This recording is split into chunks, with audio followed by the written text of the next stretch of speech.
Hello, xin chào các bạn đã quay trở lại với kênh YouTube Review 5 phút.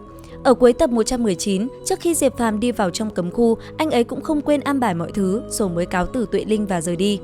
Thời gian trôi qua, không lâu sau, chỉ thấy ở tại cấm khu rộng lớn với những khu rừng quỷ dị tràn ngập khí tức hắc ám, thân ảnh Diệp Phàm đã từng bước tiến sâu vào bên trong, chậm rãi đi về phía trước, quanh người anh ấy bảo y không ngừng sáng lên một màu xanh huyền bí. Tiến sâu hơn, Diệp Phàm rốt cuộc cũng cảm nhận được sự quỷ dị của nơi này đang ập tới ngày càng mạnh mẽ.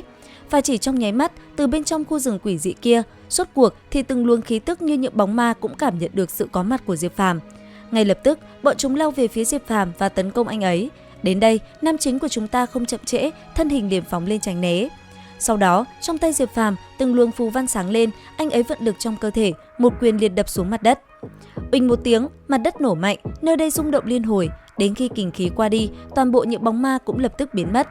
Thế nhưng đồng thời, khí tức của cấm khu cũng ảnh hưởng đến sinh mệnh của Diệp Phàm, khiến anh ấy nhanh chóng già đi, mái tóc lập tức đổi thành màu trắng xóa, trên người chiếc áo vải cũng bị thiêu cháy để lộ ra vết thương đại đạo. Mặc dù đang trong lúc sinh mệnh đang dần biến mất, tuy nhiên, nhìn bộ dáng lúc này của Diệp Phàm là vô cùng ngầu lòi, hắn cứ tựa như thần vương đứng hiên ngang trước vạn cổ. Cứ thế, anh ấy như cũ chẳng sợ hãi mà tiếp tục tiến về phía trước. Càng đi, xung quanh Diệp Phàm, từng bóng ma xuất hiện ngày càng nhiều hơn, bọn chúng không ngừng bay tới và bu lấy anh ấy. Thế nhưng vẫn như cũ, Diệp Phàm vẫn lạnh lùng dùng bản lĩnh của mình và nhanh chóng vượt qua từng rào cản. Tuy nhiên, đi sâu vào bên trong, luồng khí tức quỷ dị như những bóng ma kia lại ngày càng nhiều, đồng thời còn có từng tiếng đạo kinh tỏa ra.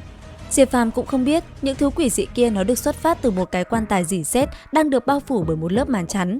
Nếu như lại gần, anh ấy chắc chắn sẽ nhận ra chiếc quan tài kia chính là thanh đồng quan mà mình đã từng thấy. Tuy nhiên phía xa, Diệp Phàm với sinh mệnh dần cạn kiệt, anh ấy cứ thế tiến về phía trước, nơi có tiếng đạo kinh đang phát ra kia. Và rốt cuộc, sau những cố gắng và nỗ lực, Diệp Phàm cuối cùng cũng thấy được thanh đồng quan. Dùng hết chút sức lực cuối cùng, anh ấy bước chậm rãi về phía trước.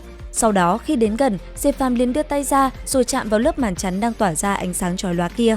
Thế nhưng, ngay khi Diệp Phàm chạm tay vào màn ánh sáng kia, cảnh tượng trước mắt anh ấy lại đột nhiên biến đổi.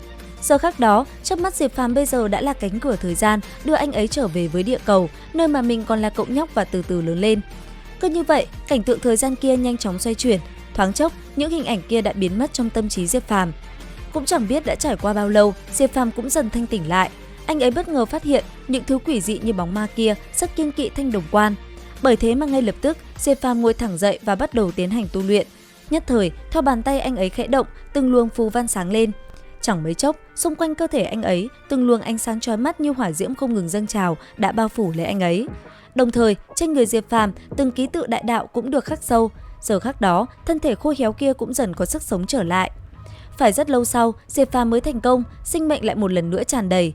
Đến đây, nhìn chiếc quan tài bằng đồng kia, anh ấy định kéo nó đi theo mình để xua đuổi khí tức từ cấm địa ảnh hưởng tới mình. Đáng tiếc, cho dù Diệp Phàm có dùng hết sức, anh ấy cũng không thể kéo nó đi.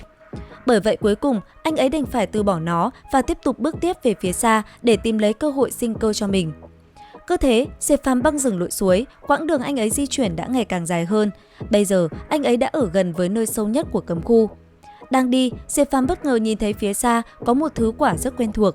Lại gần và cầm nó trên tay, Diệp Phàm nhận ra đây chính là thánh quả. Thứ này có thể giúp kéo dài sinh mệnh và ngăn khí tức của cấm địa ảnh hưởng. Không chậm trễ, anh ấy lập tức ăn vào thứ quả này. Xong xuôi, anh ấy lại bước nhanh về phía trước vượt qua từng cánh rừng. Sau một hồi, trước mắt Diệp Phàm đã liền hiện ra một khu rừng xanh mướt mà không có khí tức quỷ dị tới từ hoang cổ cấm địa. Nhanh chóng đi tới, Diệp Phàm thấy một hồ nước nhỏ. Ngay lập tức lại gần, anh ấy nhấp thử một ngụm thì liền nhận ra đây là sinh mệnh thủy. Không chút chậm trễ, thân hình Diệp Phàm đã bay ra giữa hồ. Ngay lập tức ngồi xuống, anh ấy liền tiến hành hấp thu năng lượng có trong sinh mệnh thủy. Chẳng mấy chốc, từng luồng năng lượng đã liền đi vào trong cơ thể của anh ấy. Cùng lúc năng lượng đi vào càng nhiều, mái tóc Diệp Phàm cũng trở lại màu đen vốn có. Đồng thời, nó còn giúp anh ấy suy diễn ra phù văn, thân hình liên tục vẽ lên từng vòng ánh sáng giữa mặt hồ rộng lớn. Và liệu rằng tiếp theo, Diệp Phàm sẽ còn gặp được những cơ duyên lớn nào? Theo dõi kênh YouTube Review 5 phút để biết thêm chi tiết các bạn nhé. Xin chào và hẹn gặp lại!